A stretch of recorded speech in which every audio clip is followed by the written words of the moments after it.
before the motion will be done being dealt with here.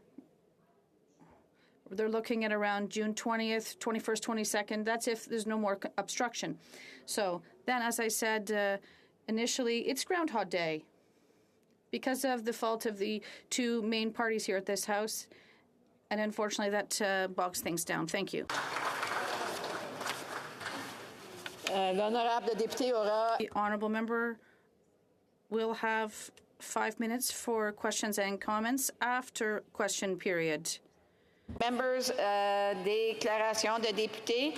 The honourable member for Bonavista, Burren, Trinity. Thank you, Madam Speaker.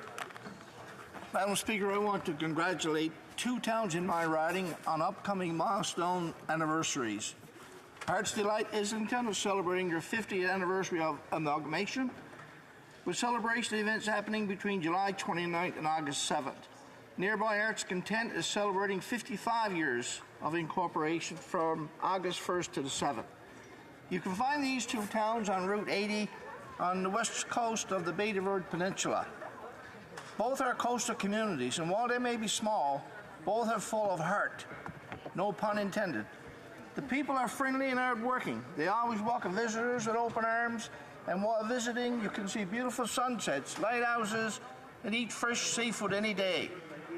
Madam Speaker, I want to congratulate both towns on their magnificent milestones. I look forward to visiting later this summer. Thank you, Madam Speaker. The honourable member for Brantford, Brant. Madam Speaker, the youth in Brantford Brant are keen, motivated, and eager to have a say in the future of our country. Last month, I asked students in my riding to come up with ideas to reduce crime in our community, from increasing community engagement, outreach, and resources, to ways to deter incidents of dangerous driving, to increasing opportunities for young people. The ideas they came up were both innovative and creative. I would like to congratulate Katrina Davis, recipient of the Essay Contest Award, and to finalists Tanner Dickey, Julia DiLolo, and Owen Portelli. These students will be the first members of my Youth Advisory Council, set to begin in the fall, where I begin to look forward to getting their nonpartisan advice on a variety of pressing issues. Our young people are our future, and I can confidently say our future is bright. They provide invaluable knowledge, and I'm excited to continue to engage and hear their opinions and perspective. Thank you. Hear, hear. The honourable member Humber River, Black Creek. Madam Speaker, the past 2 years have been difficult fighting the COVID-19 pandemic, but none more so than for our healthcare professionals who have been challenged both personally and professionally.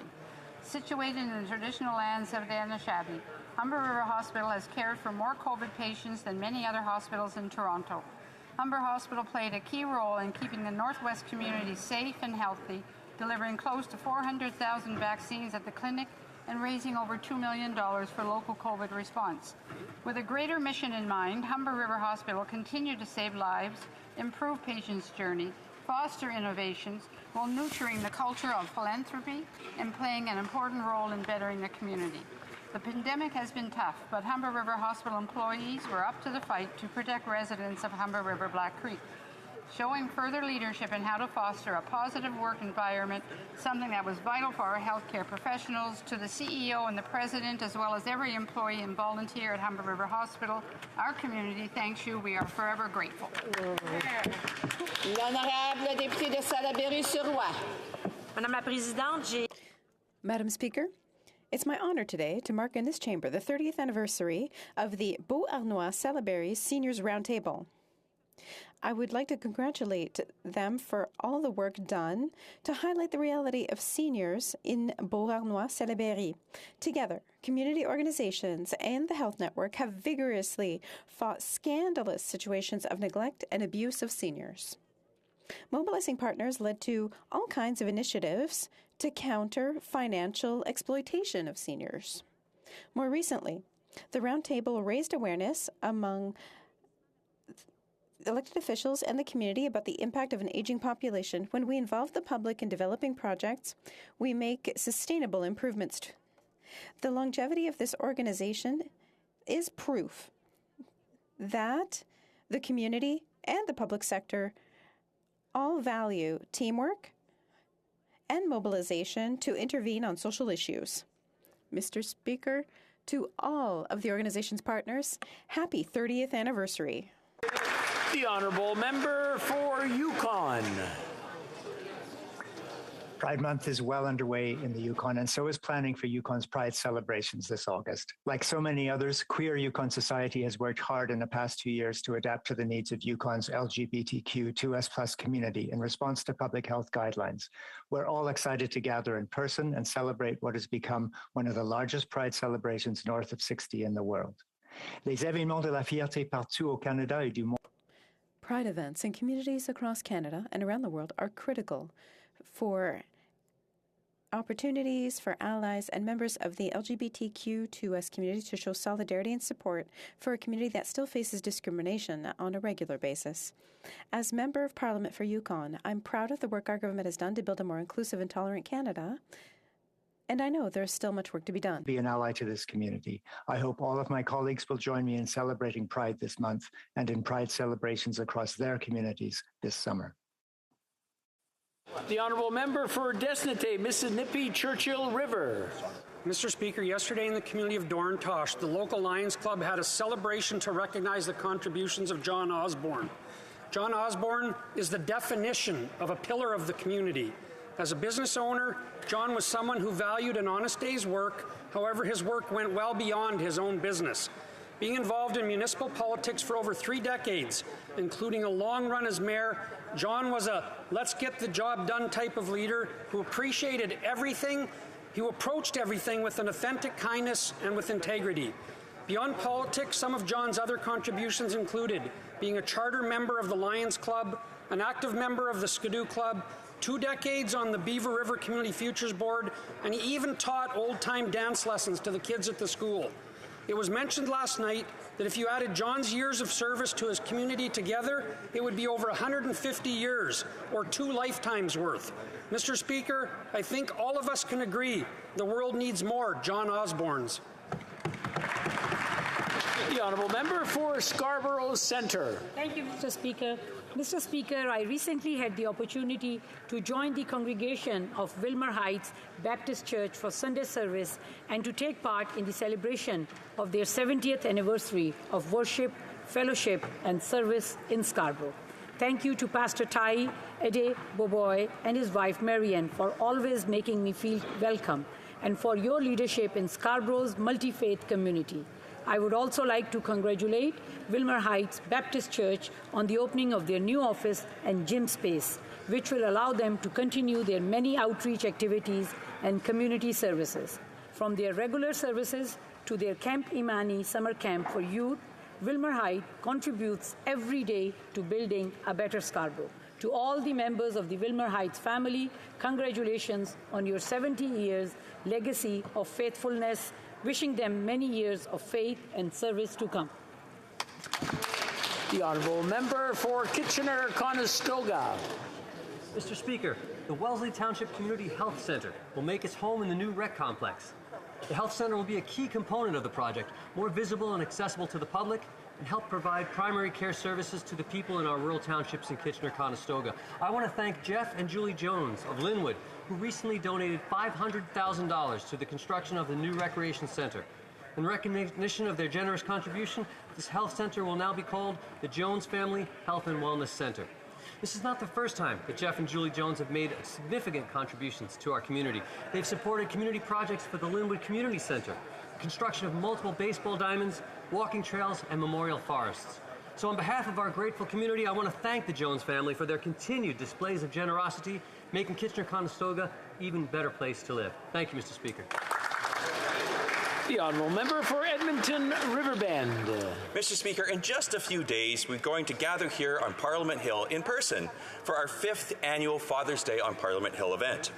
Our event has raised awareness and still helps stimulate a conversation with some of the most important men in our lives ahead of this Sunday's Father's Day. It also presents an opportunity to discuss a topic that often gets ignored: men's mental health. Men account for 75% of suicides in Canada. Men are 3 times more likely to experience addiction and substance abuse. And according to a survey in 2021, right now, 17.6% of men are feeling depressed.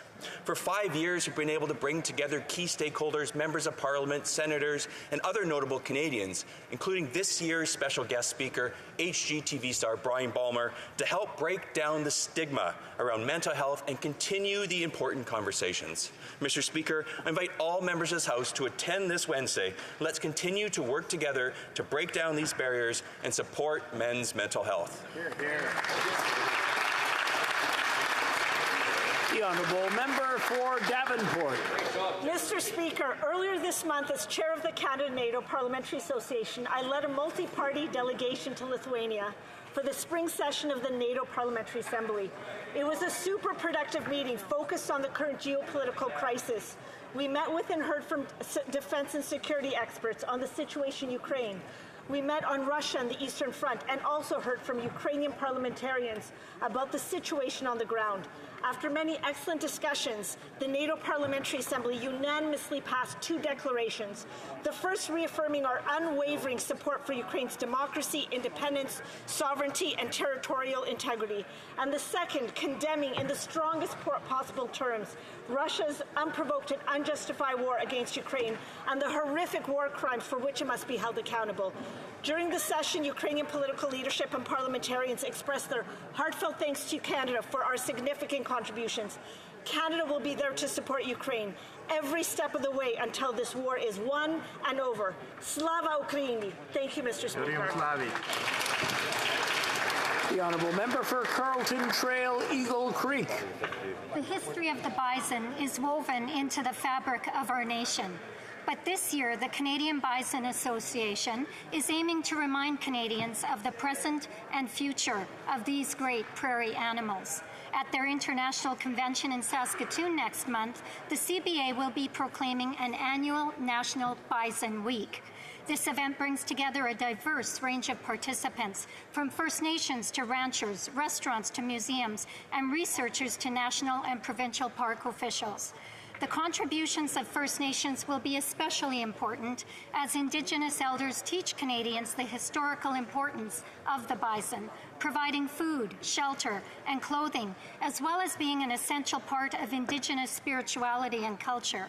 It will also raise awareness of the growing economic benefits of bison, whose meat is increasingly viewed as a low-fat delicacy around the world. Mr. Speaker, please join me in wishing the Canadian Bison Association every success in their launch of National Bison Week. The honourable member for Selkirk Interlake Eastman. Mr. Speaker, I'm sad to announce the passing on June 2nd of Mr. Marcus Hess. Marcus is the founder of Black Ribbon Day, a global demonstration against human rights violations by the former Soviet Union. As a son of immigrant parents from Estonia and initially angered in the 1980s by Soviet occupation of his parents' homeland, Marcus spent much of his life advocating for the rights and freedoms of individuals who suffered greatly at the hands of communist dictators and bloodthirsty murderers. He served his community from the Baltic and Central European Union states as chairman and president of many organizations. As a board member for Tribute to Liberty, he was instrumental in constructing and erecting the memorial to the victims of communism right here in Ottawa. Marcus received many recognitions for his contributions, including the Gold Cross from the Republic of Poland, and was named to the Order of the White Star by the Republic of Estonia.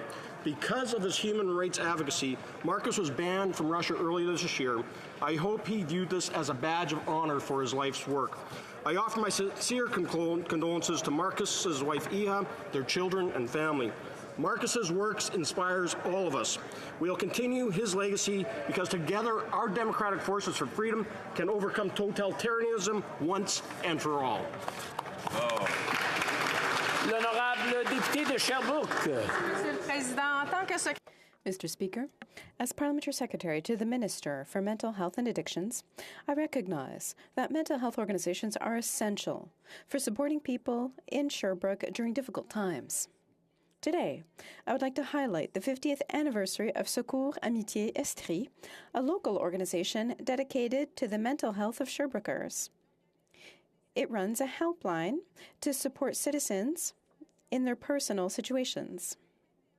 In 2021, nearly 12,000 calls were made and more than 7,400 listening hours were offered to the public. Every year, 66 volunteers answer those calls. I would like to thank them for the impact they've had on the lives of the people who contacted them. I invite anyone who needs help or wants to become a volunteer to contact Secours Amitié.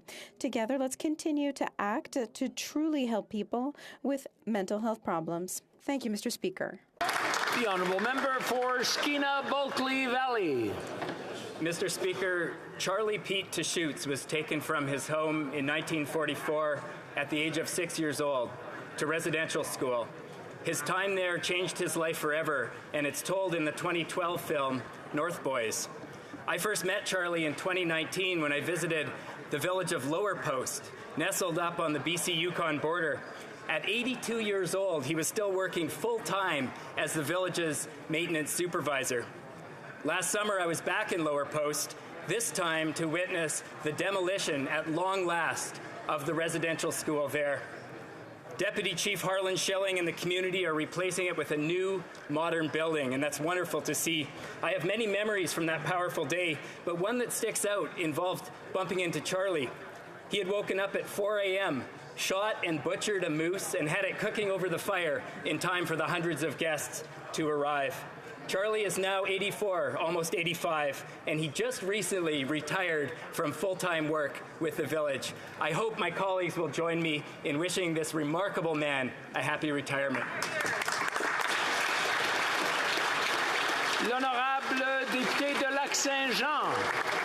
Monsieur le Président, les gens de ma circonscription. Mr. Speaker, the people in my riding would tell you that it's good to live in Lac-Saint-Jean, and I'm well aware of that. What I didn't know is that there's a municipality in our area that keeps us young for a long time. This year, in Normandin, not one, not two, but 3 people are celebrating their 100th birthday. Mr. Lucien Cloutier, former employee in road maintenance for the Quebec Ministry of Transport, a tireless walker who seems to have found the secret to staying in shape. Mrs. Jeannette Barry, an expert in gardening, sewing, and cooking. She's devoted to her family, but also her community. The icing on the cake, Mr. Jérémy Lévesque, who will blow out 100 candles on October 23rd. Still very active on the farm, he'll impress you with his energy and his good mood. I don't know about you, Mr. Speaker, but something tells me that the fountain of youth is in Normandin. Mr. Cloutier, Madame Barry, Mr. Lévesque, I wish you a very happy 100th birthday.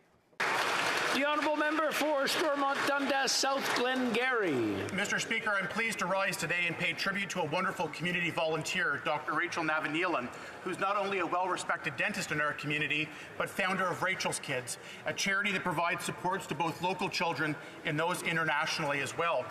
The backyard of her Riverdale home was buzzing on the weekend with her 17th annual garden party, which is a fundraiser for the many causes she supports. COVID has obviously been very difficult for charities, so it's great to see people bidding on auction items and raising funds for a great cause. Whether it is their small moments of joy, helping hands, or Tech for Talk programs locally, or one of their many trips to Sri Lanka, helping thousands of children over the years, Dr. Rachel and her team are leading with kindness and support for our most precious resource, our children. Mr. Speaker, I ask you and all colleagues to join me in thanking Dr. Rachel and all the volunteers for the difference they're making in our community and around the world. Here, here. The Honourable Member for Milton. Thank you, Mr. Speaker. Today, Milton's Orange Crosswalk was unveiled. This important visual tribute and landmark was created to symbolize the strength and courage of residential school survivors and commemorate the victims, their families, and their communities. Cela représente une étape positive pour avancer dans le chemin. This represents a significant step in reconciliation in Milton. This is an important opportunity for the residents of Milton to learn more about Indigenous culture and language in our community. Sherry Seville, Jody Harbour, and many others who helped bring this together. I can't thank you enough for all of the incredible work that you've done to provide space, healing, and knowledge, while all amplifying Indigenous voices in our community. June marks National Indigenous Heritage Month, and everyone has a role to play in dismantling the systemic racism, inequality, and discrimination that Indigenous peoples continue to face today. J'espère que cette traverse piétonne pourra... I hope that this will play at least a small role in the healing process. ...person today, but I'm proud to know that our town of Milton is continuing along the path of reconciliation. Oral oral questions. Question orale, l'honorable député de Mégantic-l'Érable. Monsieur le Président. Mr. Speaker, ministerial accountability is a fundamental principle of our political system. It means that ministers are accountable for the actions of the department they lead. With the job comes great responsibility. Does the Prime Minister believe that this principle, which allows people to trust their government, still applies to him and his cabinet? L'honorable. The Honourable Government House Leader. Yes. Honorable député de... The Honourable Member for Mégantic-l'Érable. Well, we shall see, Mr. Speaker. On April 28th, the Minister of Public Safety stated that the Emergencies Act was only brought forward after police officials told the government that they needed this special power to restore public safety. Mr. Speaker, no police force has confirmed that they requested the Emergency Measures Act.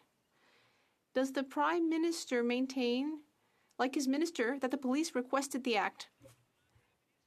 The Honourable Minister of Public Safety. Mr. Speaker, we invoked the Emergencies Act in order to protect Canadian safety. It was the right thing to do. Commissioner Lucky testified that the Emergencies Measures Act gave the police the tools they needed in order to do our work quickly. Let's be clear, the government decided to invoke the act, but advice received was clear. We consulted with police forces, just as Commissioner Lucky said, about the powers under the Act on the emergency measures necessary.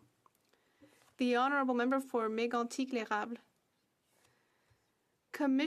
The Commissioner's comments were made after, not before, the invocation of the Act. Also on April 28th, the Minister of Public Safety said that it was only after hearing from the police that the government invoked the Act.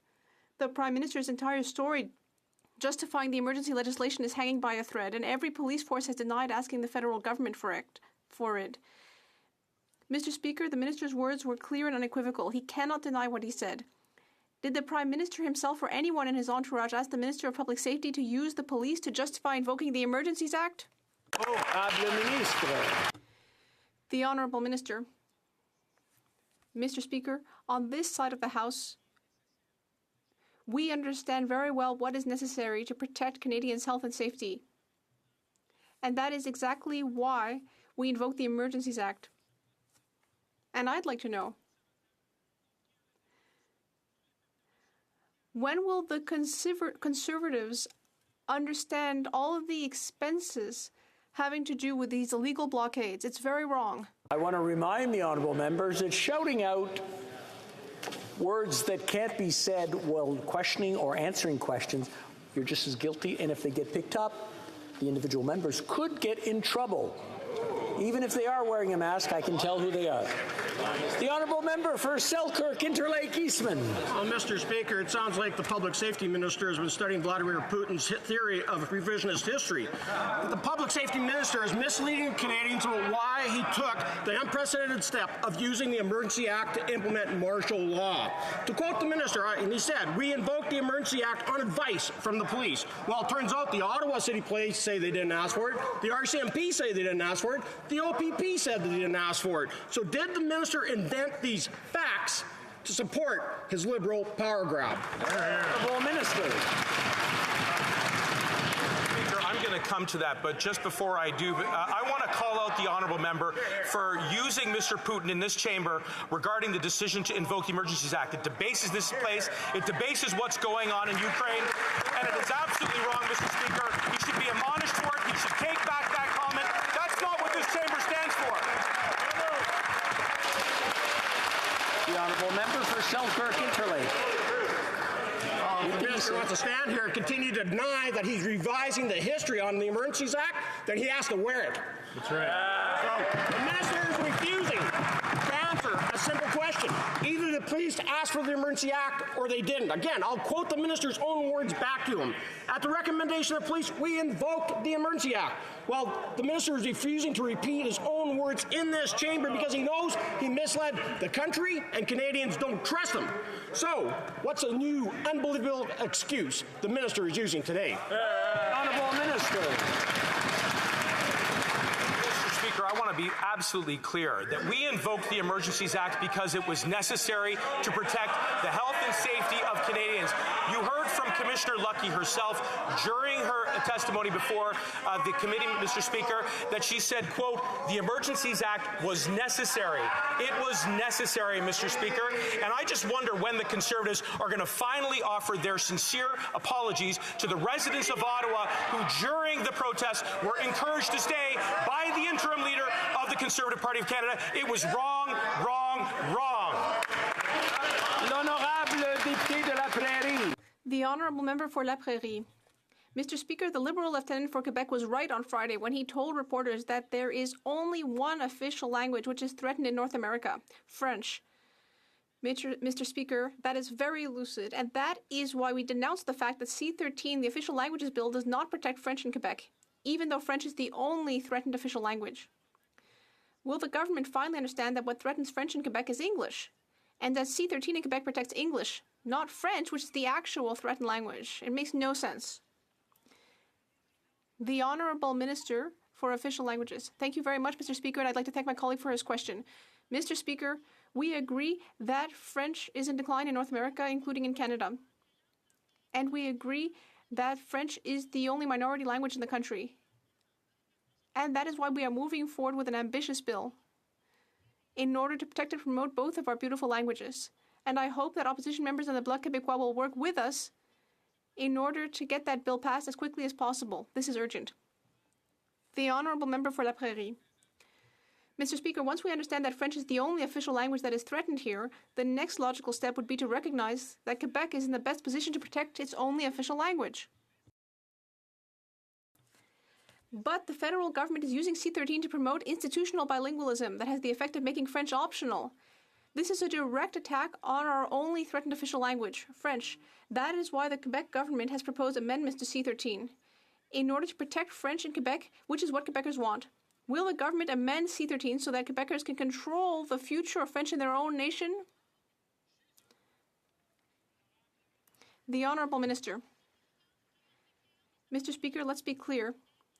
We are the first government to recognize that French is in decline in Canada, and that is why we are going forward with an ambitious bill in order to improve the situation. And I hope that the Bloc Québécois and all opposition members will work with us instead of playing political games. This is a very important bill for all Canadians. And I hope that it will get royal assent as soon as possible. Thank you. The Honourable Member for Rosemont-la-Petite-Patrie. Mr. Speaker, this is a very difficult time for a lot of people. We learned today that 1 out of 4 homeowners will have to sell if interest rates go up. 1 out of 4 people are in debt and are having trouble paying rent or for groceries or gas. Meanwhile, banks, oil companies, and grocery stores are raking in the profits. And meanwhile, the Liberals are cutting assistance such as EI for workers and child benefits. When will the Liberals finally do something about the ultra-wealthy and stop making life more difficult for families? The Honourable Deputy Prime Minister. Mr. Speaker, our government has committed to making sure that everyone pays their fair share.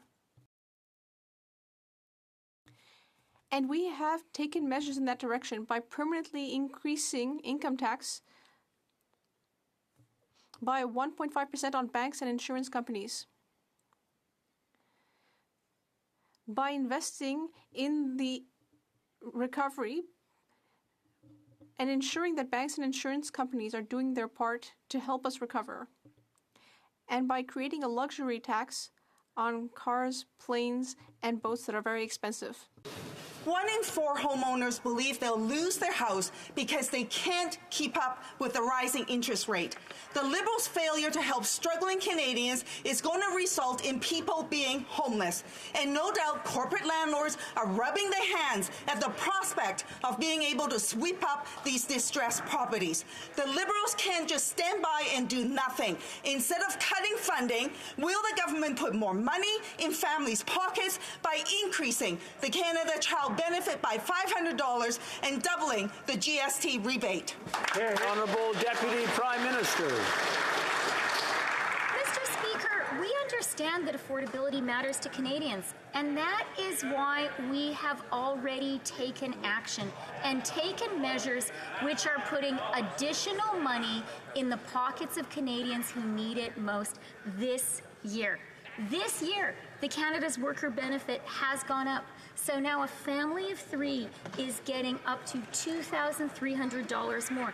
This year, the OAS is going up by 10%. So a senior is going to get $815 more. And this year, for people facing housing affordability challenges, they're getting $500, Mr. Speaker. Honourable Member for Sturgeon River, Parkland. Mr. Speaker, the Minister of Public Safety has repeatedly claimed that on the recommendation of police, we invoke the Emergencies Act. Now, I know he likes to quote RCMP Commissioner Brenda Lucki, so I hope he'll try this one on for size. Quote, there was never a question of invoking the Emergencies Act. Clearly, it wasn't an option considered by police.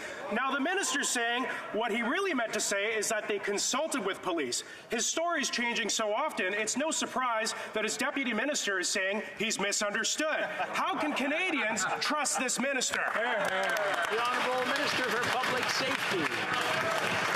Mr. Speaker, what a prime example of cherry-picking the Commissioner's testimony. If he goes on to read, what he would see is that the Commissioner said in her own words that the Emergencies Act was needed to restore public safety, Mr. Speaker. And I'll tell you something, while he continues to bury his head on the sand on the material facts, while he continues to bury his head on the conduct of the interim leader of the Conservative Party of Canada, who egged on the illegal blockades long after it became a threat to public safety, we were working 24/7 with law enforcement to restore public safety. We will never apologize for that, Mr. Speaker. Member for Sturgeon River, Parkland. Well, Mr. Speaker, without parliamentary accountability, Canadians would never know the truth about how this Liberal government invoked the Emergencies Act. We were led to believe that protesters tried to burn down a building. False. We were led to believe that they were being funded with dark money. False. We were led to believe that they were planning to violently overthrow the government. False. The Minister of Public Safety even claimed that police asked for extraordinary powers to deal with the situation. False. With this much misinformation, it's no wonder Canadians' trust in government is at an all-time low. Will the Minister take the first step in rebuilding this trust and apologize for misleading Canadians? The Honourable Minister for Public Safety. Mr. Speaker, the honourable member talks about parliamentary accountability. I wonder whether or not it's true or false that it was parliamentarily reckless to say the following in the middle of the illegal occupation. In an email sent from the interim Conservative Party leader to her caucus, I don't think we should be asking them to go home. I understand the mood may shift soon, so we need to turn this into the PM's problem. In other words, a political problem. I wonder on this side, true or false, was that parliamentarily responsible? I don't think so, Mr. Speaker. The Honourable Member for South Surrey, White Rock. Mr. Speaker, the Minister of Public Safety keeps telling us that the government only invoked the Emergencies Act after it was requested by police. We know from testimony that the police never requested the Emergencies Act, just as we know the government has not been transparent on the Special Forces spy flight over the protest. None of this was necessary. How does this minister explain away his story being so different from senior police officials and his own deputy minister? Wow. The Honourable Minister. Mr. Speaker, during the illegal occupation and blockades of last winter, we saw Canadians put out of work. We saw families unable to take their children to school. We saw seniors unable to get around as a result of the illegal blockades. Mr. I'm going to have to interrupt.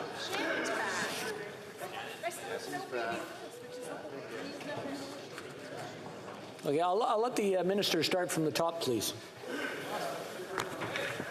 Mr. Speaker, as I was saying, in the middle of the illegal occupation, we saw Canadians put out of work. We saw families who were unable to take their kids to childcare. We saw an entire town here in Ottawa that was laid to siege.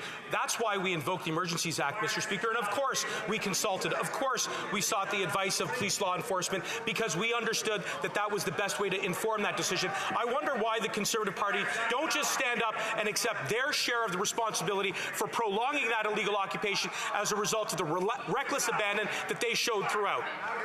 The Honourable Member for West Surrey, White Rock. Mr. Speaker, according to the government, the Special Forces spy flight over the Ottawa protest was just training. Wonder where that data went. The minister said the Emergencies Act was justified because of an attempted arson. Not so. And because the protest was significantly foreign funded. Also not so.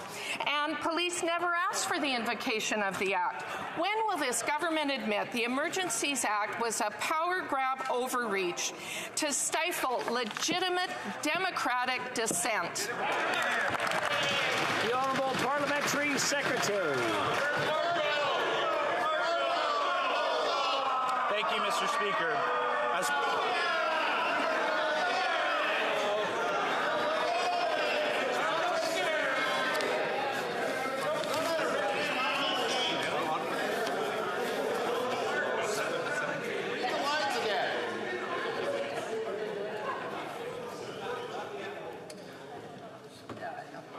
The Honourable Parliamentary Secretary.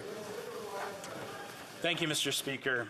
As we have told this House many times, the flight in question was part of a Canadian Armed Forces training exercise that was planned prior to and was unrelated to the convoy protest, Mr. Speaker. This training had nothing to do with the blockade, the illegal blockade, Mr. Speaker. The Honourable Member for Wellington Halton Hills. Mr. Speaker, the Emergencies Act can only be invoked when there is no other law to deal with the situation. It's not clear that this threshold was met. Members of the law enforcement community have said the threshold was not met, including Chris Lewis, the former commissioner of the OPP, Ontario's largest police force. So, when the public safety minister says that an unnamed police enforcement official made the request to invoke these powers, it's material. Mr. Speaker, a very simple question. Who is this unnamed police enforcement official? The Honourable Minister of Public Safety. Mr. Speaker, the honourable member wants to quote law enforcement. Let me cite from the letter from the Canadian Association of the Chiefs of Police, who characterized the illegal blockades, and I'm saying right here from the language, unprecedented demonstrations, protests, occupations, and acts of civil disobedience. In other words, the likes of which have never seen before. I'm also quoting from the Canadian Association of Chiefs of Police, who said that the Emergency Economic Measures Order was critical to assisting law enforcement in addressing the mass national and international organization of the Freedom Convoy of 2022. How's that for law enforcement, Mr. Speaker? For Wellington Halton Hills. Mr. Speaker, the minister didn't answer the question. Suspending civil liberties is serious. That's why the Act can only be invoked when there is no law in Canada to deal with the situation. Right. That's why a committee of Parliament and a public inquiry must be established to determine whether or not the threshold for invocation was met. Yep. But for the committee and the inquiry to do its work, the government must be honest and forthright with its answers. This minister's answers are anything but. So, Mr. Speaker, a very simple question. This government came to office with a great deal of idealism. Does any remain? The Honourable Minister. There is no more paramount ideal than protecting Canadian safety, and that's why we invoke the Emergencies Act, Mr. Speaker. And I will tell you, we will always stand up for that decision. We will never apologize for doing what is necessary to protect Canadians who were besieged by the unprecedented act of civil disobedience, in the words of the most senior officials of law enforcement in this country. Of course we will cooperate with the Parliamentary Committee. Of course we will cooperate with Judge Rouleau. That too is an ideal. I wonder when his party will accept their share of the responsibility for contributing to that illegal occupation. L'honorable député de Rivière. The Honourable Member for Rivière-du-Nord. Mr. Speaker, on Thursday, Quebec offered $6.2 million to help Akwesasne patrol its territory 24 hours a day against gun trafficking. Quebec was there. The Akwesasne police were there. So we asked ourselves, where is the federal government? How is it possible that this border is not already being monitored full-time? Borders are a federal responsibility. We've had a year and a half of incessant shootings in Montreal. It is infuriating to see that all possible resources are not already being deployed at the borders. What is the federal government waiting for before dealing with gun trafficking? The Honourable Minister. Mr. Speaker, I'd like to thank my colleague for his question and his leadership. I share his concerns about the firearms issue, and that is exactly why we are working closely with the Government of Quebec and with Indigenous groups, as well as Akwesasne, to add resources to stop firearms trafficking at the border, and we will continue to do so to protect our communities. The Honourable Member. Mr. Speaker, in spite of everything the Minister has said, we are still coming out of a weekend of violence in Montreal. More gunshots in Rivière-des-Prairies and in Villeray. Still today, we're wondering how all these weapons can be continuing to flow into our neighborhoods. And we're still wondering where the federal government is. Qui est en principe chargé? It's supposed to be in charge of monitoring the borders to ensure that traffickers are arrested before providing weapons to criminal groups. Last year, there was a shooting every 2.5 days in Montreal. What is the minister waiting for before taking action? Is he waiting for there to be shootings every 2 hours? The Honourable Minister. Mr. Speaker, on this side of the House, we will continue to work hard to protect our communities, including at the border, to prevent firearms trafficking.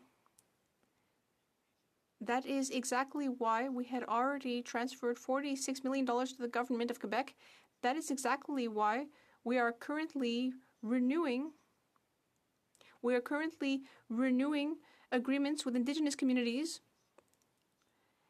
And currently, there will be a vote on C-21, and I hope that the Bloc Québécois will support that important legislation. The Honourable Member. Well, the Minister has said that everything will be done, but that means it's not already being done. We need more at the borders, because currently, Quebec and Indigenous police forces are currently monitoring the border without help from the federal government. And not everything is being done in this House either. There is nothing in C-21 to fight weapons trafficking and organized crime. At the borders and in this House, this government is offering half measures. But Montreal is facing a real illegal weapons problem, a real organized crime problem, not a half problem. When will the federal government do something about illegal weapons and organized crime? The Honourable Minister. Mr. Speaker, I completely agree with my colleague. There are major concerns at the border. That is exactly why we will continue to add resources at the border for the CBSA, for the RCMP. Last year, we seized a record number of firearms, but I do agree that we need to go further. And that is why I hope the Bloc Québécois will support Bill C-21. The Honourable Member for Charlesbourg-Haute-Saint-Charles.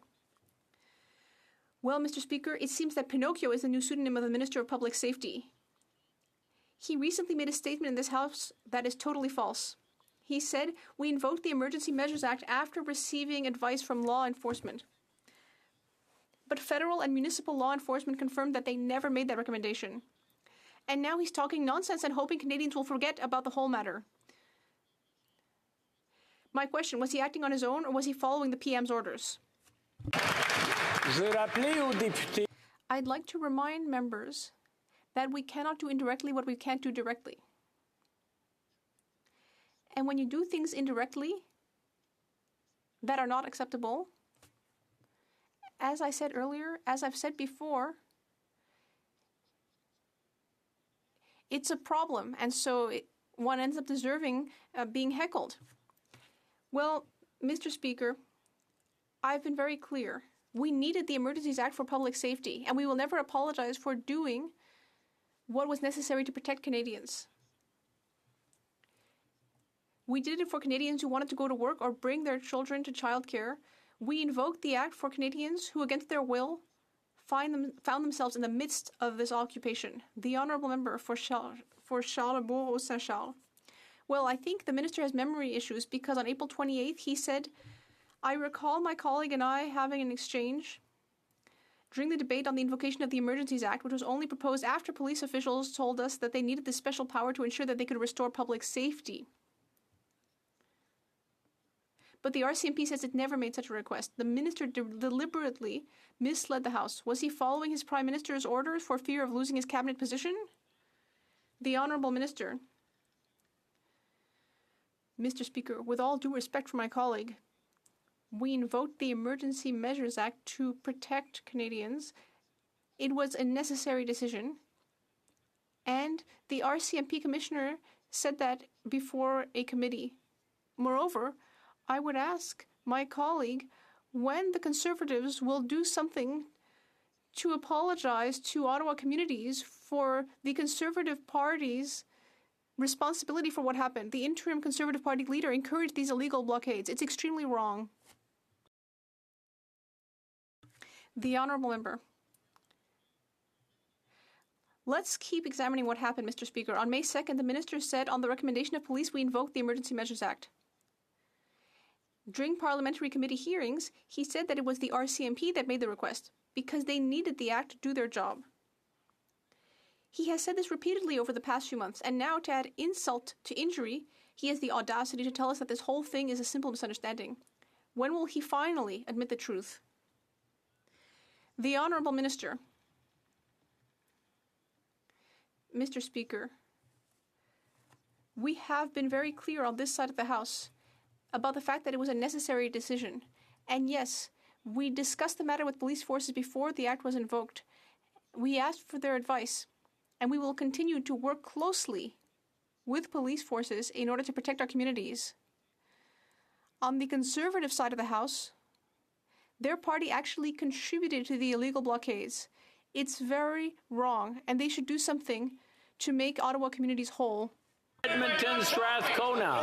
Mr. Speaker, the Foreign Affairs Minister blamed Global Affairs staff for attending a party at the Russian embassy. She won't even admit whether she knew or not if they were going. The government is failing on sanctions, failing on immigration, and now is literally attending parties at the Russian embassy.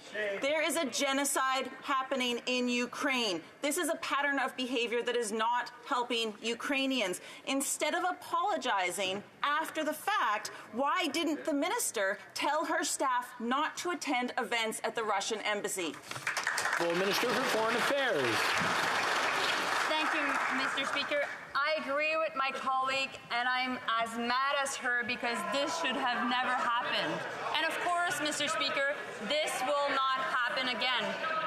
Of course, I'm the minister and the buck stops here, but what I can tell you is that we've been showing leadership on the question of Ukraine. Our intent has been the same since before February 24th. We need to make sure to send a strong message to the Vladimir Putin's regime. We need to suffocate it diplomatically, economically, and politically. Thank you so much. Well, Member for Esquimalt Saanich-Sooke.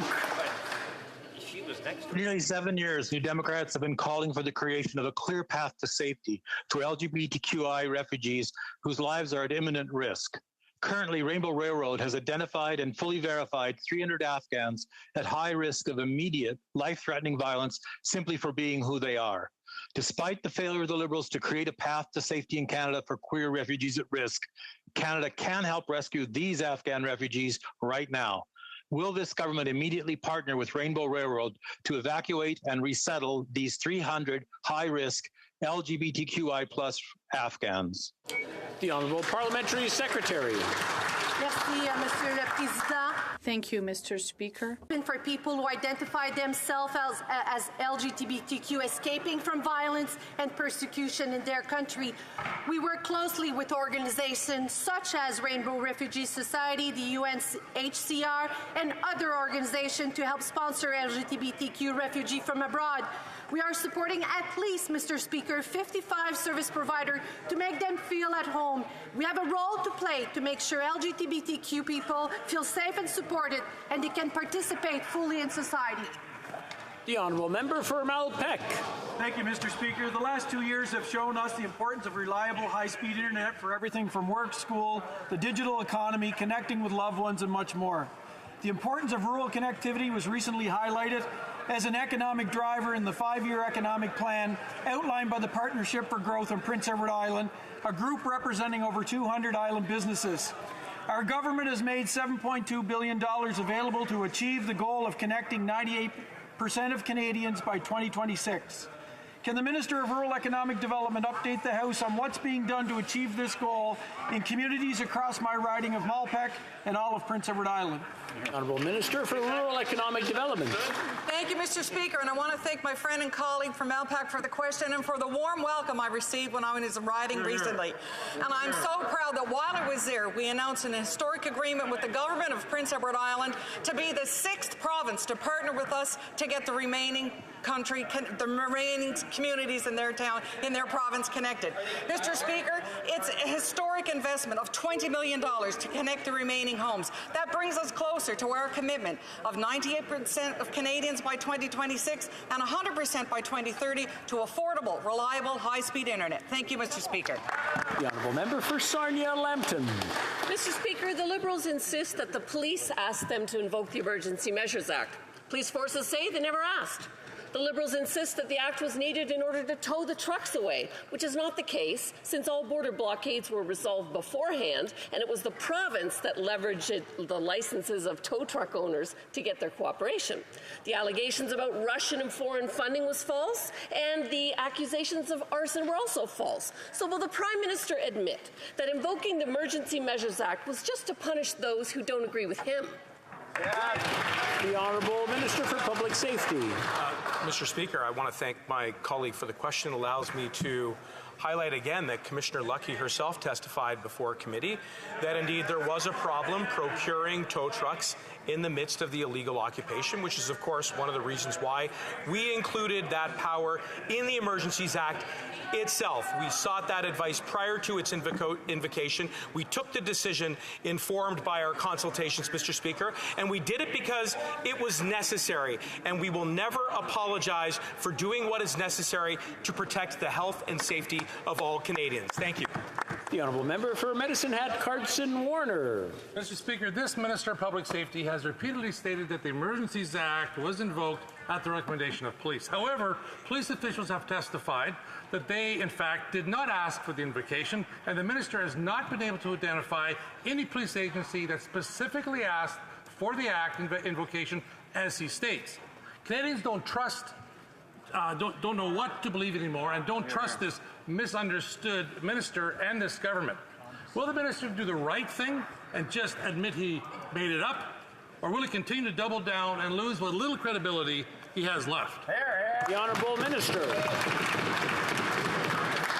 Mr. Speaker, as my colleague well knows, and as I have said on a number of occasions, we invoked the Emergencies Act because it was necessary. We consulted with law enforcement. We sought their advice prior to its invocation, Mr. Speaker, and that advice obviously informed the decision to invoke. We did it because Canadians were hurting, because as they were trying to get to work, as they were trying to go about their daily lives, Conservatives were encouraging them to stay. That was wrong, and just once, it would be nice to hear Conservatives stand up and apologize for their improper, reckless role in extending the illegal blockades. While they were undermining public safety, we were defending it.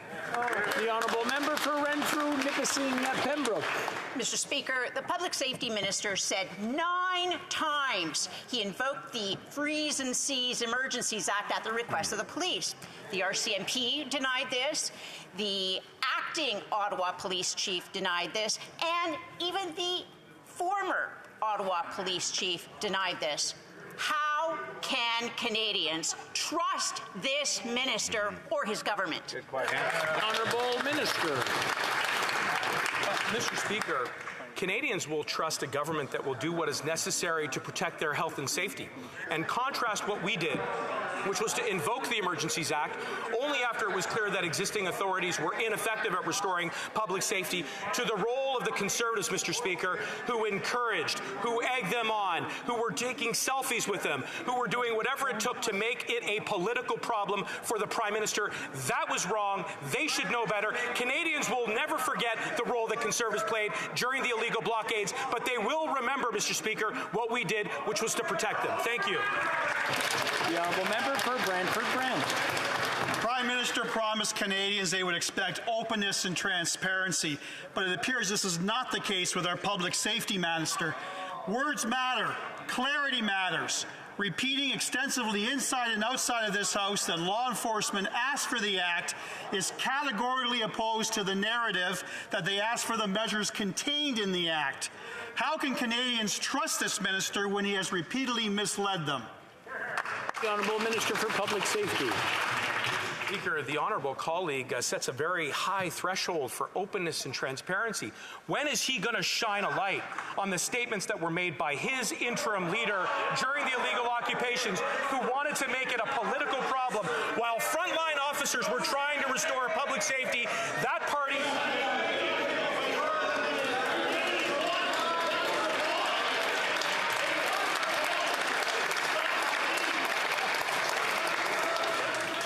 With all the shouting, I wasn't able to hear half that answer. I'm going to have to ask this minister to start over again, please.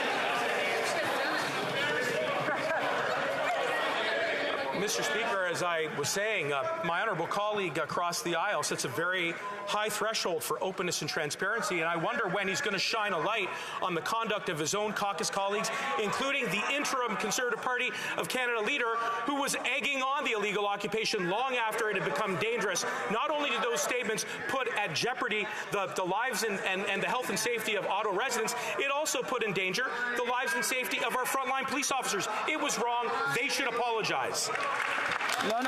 The honourable member for Thérèse de Blainville.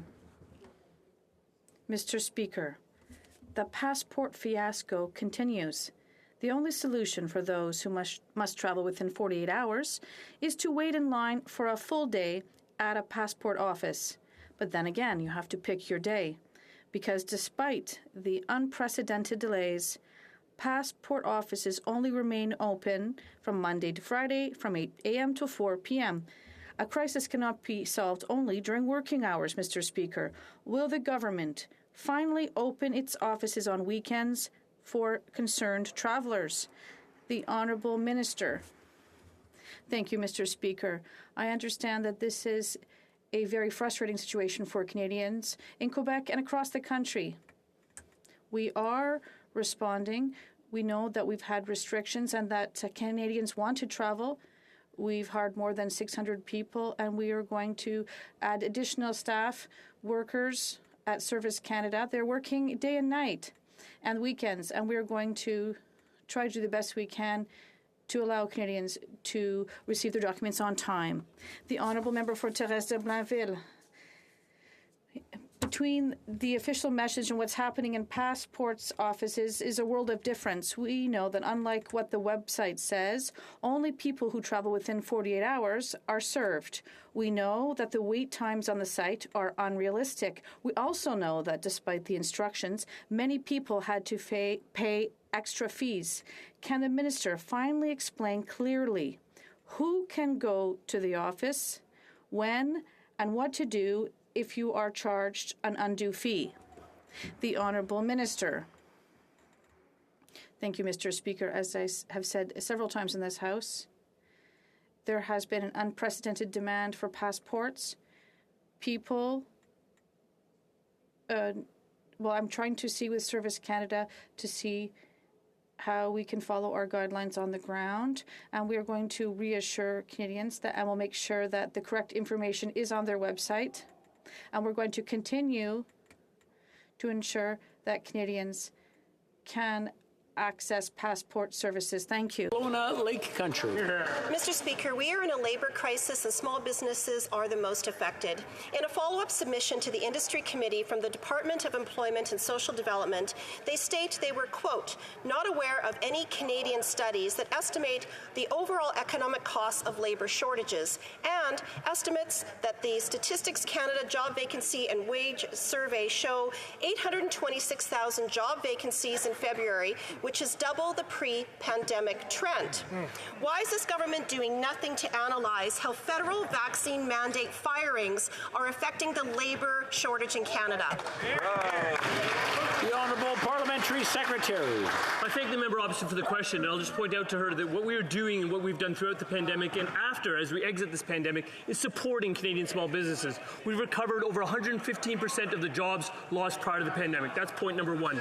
Point number two is that Budget 2022, which I'm sure the member opposite has perused carefully, actually shows significant supports for small businesses, such as the phase out of the small business tax rate, $15 billion invested in the Canada Growth Fund to scale up, and $97 million to secure Canadian IP. We will continue to work hard for Canadian small businesses because we know they're the backbone of our economy. Merci. The Honourable Member for Leeds, Grenville, Thousand Islands, and Lido Lakes. The Prime Minister won't listen to Canadians, he won't listen to the opposition, he won't even listen to the doctors in his own caucus. It took American hockey player Ryan Whitney of Spit and Chicklets fame to light up Twitter to make the government react in classic Liberal big announcement, little action fashion. They listened to him once, so maybe they'll do it again. Will the Prime Minister listen to Whit and end the mandates? Parliamentary Secretary to the Minister of Health. Thank you, Mr. Speaker. Our government's priority has and will always be the safety and protection of Canadian health. Our government announced that mandatory randomized testing will be temporarily suspended at all airports from June 11th to the 30th. Unvaccinated travelers will still be tested on site. Starting July 1st, all testing, including unvaccinated travelers, will be performed off-site. We'll continue to stand up for our constituents, their health and safety. Thank you, Mr. Speaker. Well, member for Leeds, Grenville, Thousand Islands, and Rideau Lakes. Well, the Liberals are in fine form. They made a big announcement on Friday. Did they end mandates allowing people to return to work? Nope. Did they end mandates allowing all Canadians to travel by rail and air? No. Their solution was to pause random COVID testing for a couple of weeks. It was a joke. So will the Parliamentary Secretary to the Minister of Health give us a date on when he'll end the mandates, or will he tell me to F off like he did to one of his constituents?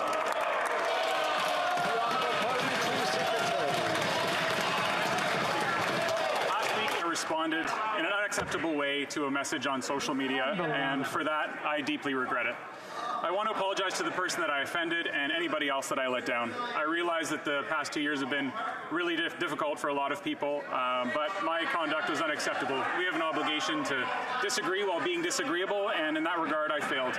Thank you, Mr. Speaker.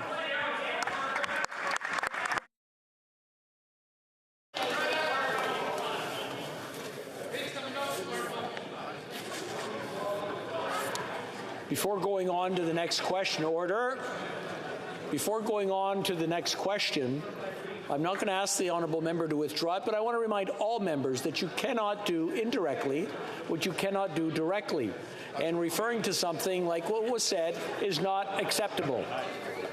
The honourable member for Etobicoke Centre. Thank you, Mr. Speaker.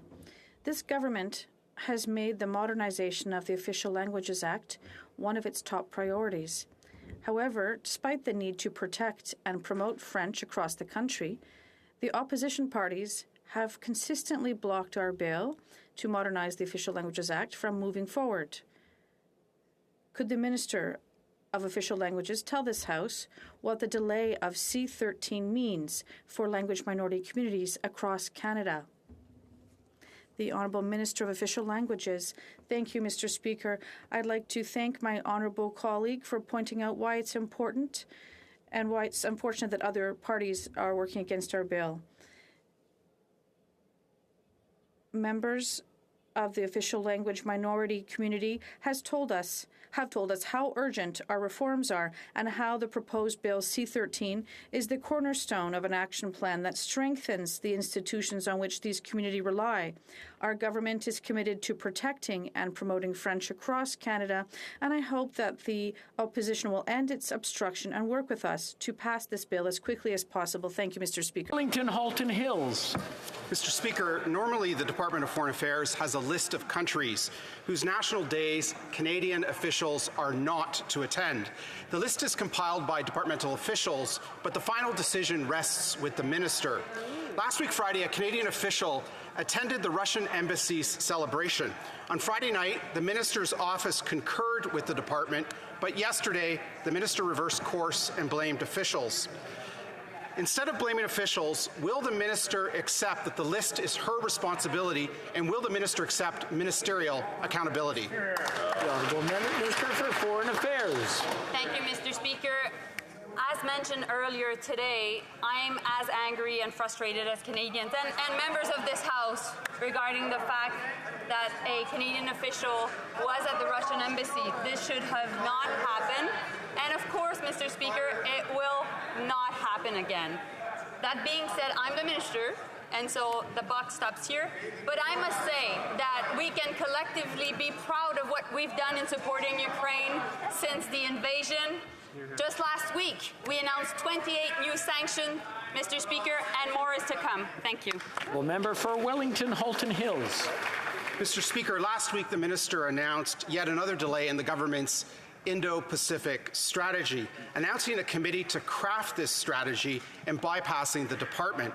Clearly, the government doesn't think officials are capable of doing this work. Since the department has been cut out of crafting this strategy, which is now in the hands of the government's hand-picked committee, will the minister at very least tell us when this strategy will be complete and made public? The Honourable Minister.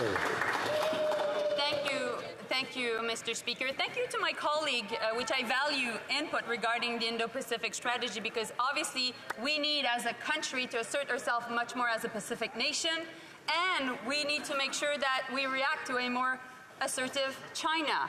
So based on that, we will draw the expertise of many people from all walks of life, different parts of the country, including people with different political backgrounds, to make sure that we have a strong strategy coming ahead. Thank you so much. Good job. Member for Pitt Meadows, Maple Ridge. Mr. Speaker, this government claims to care about refugees, but again, it's just lip service.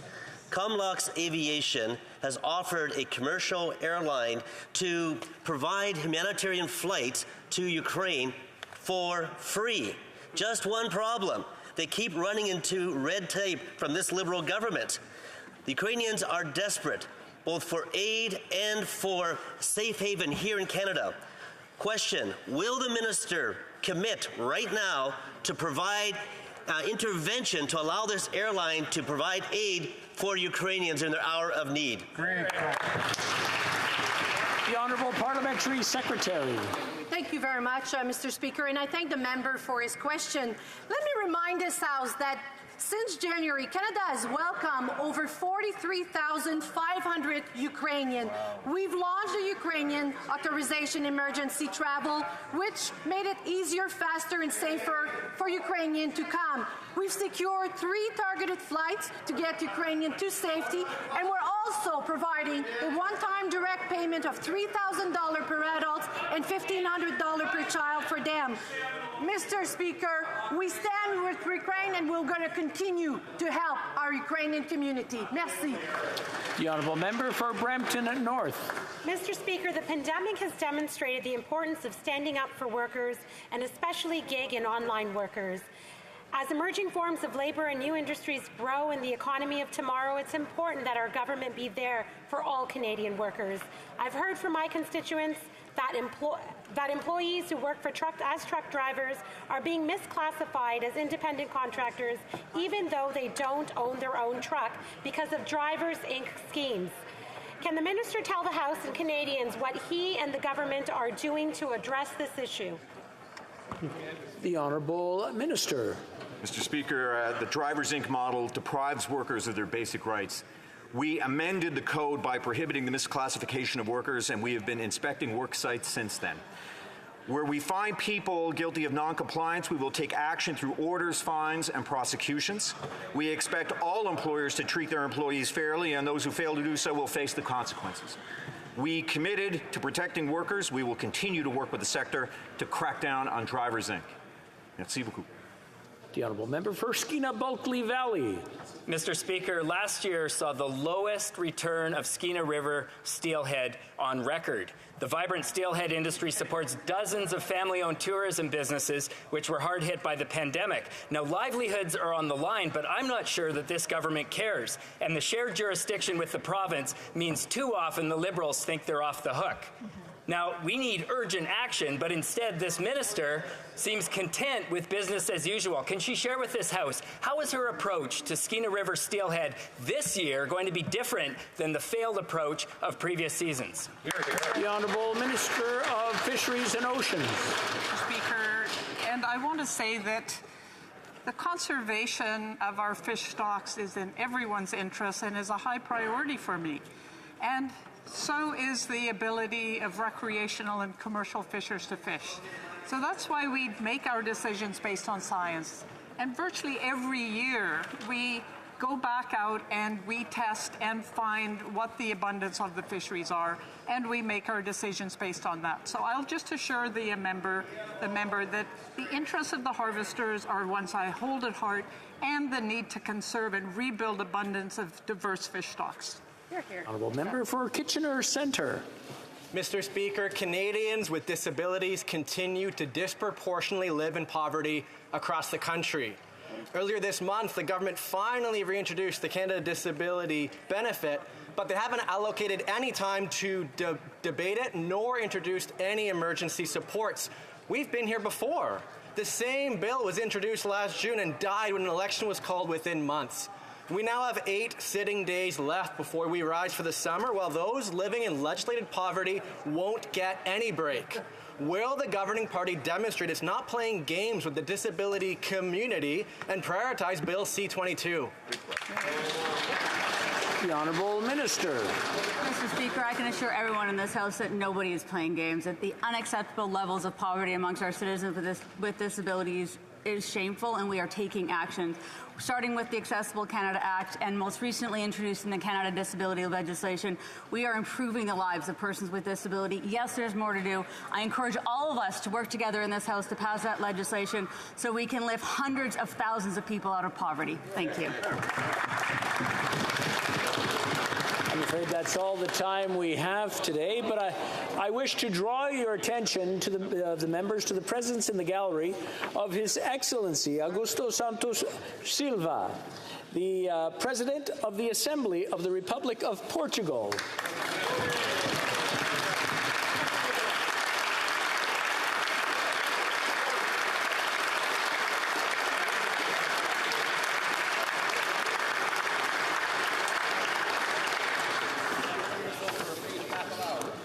It being 3:10, pursuant to order made on Thursday, November 25th, 2021, la Chambre procédera maintenant au... The House will now proceed to the taking of the deferred recorded divisions on the motions at report stage of Bill C-5. Call in the members.